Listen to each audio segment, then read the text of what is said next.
নমস্কার বন্ধুরা, সবাই কেমন আছেন? আশা করি সকলেই ভালো আছেন। আর আমিও ভালো আছি, তাই নিয়ে চলে এসেছি নতুন একটি ভিডিও। আমি সকালবেলা ঘুম থেকে উঠে ফুল তুলে প্রথমে আগে পুজোটা করে নিলাম, তারপর বাড়ির বাকি সব কাজগুলো করব, কারণ নাহলে পুজো করতে অনেক লেট হয়ে যাচ্ছে। আমার পুজো করা হয়ে গেলে আমি আজকে অনেকগুলো জামা কাপড় কাচলাম, সেটা ছাদে নিয়ে এলাম, কারণ ছাদে কেচে ছাদে মেলে দেবো তো সুবিধা হবে। তো আমার বরের জিন্স প্যান্ট ছিল, বিছানার চাদর, আরও কিছু জামা কাপড় ছিল, তো সেগুলো সব ছাদে বসে কাচলাম কেচে।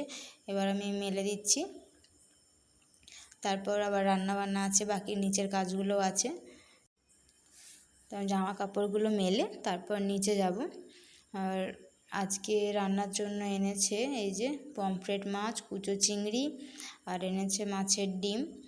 তো মাছের ডিমটা আমি আজকে করব না, এটা ফ্রিজে রেখে দেবো, এটা পরের দিন করব।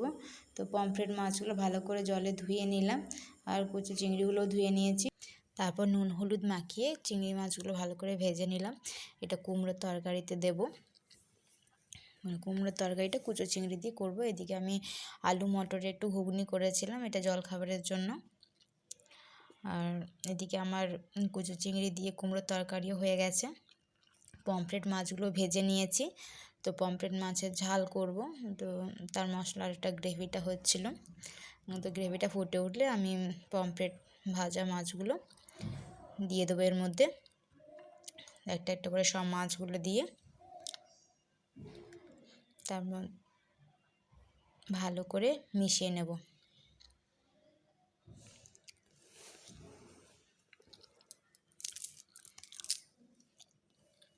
ওই যে পমফ্রেট মাছটাও আমার রান্না করা হয়ে গেছে।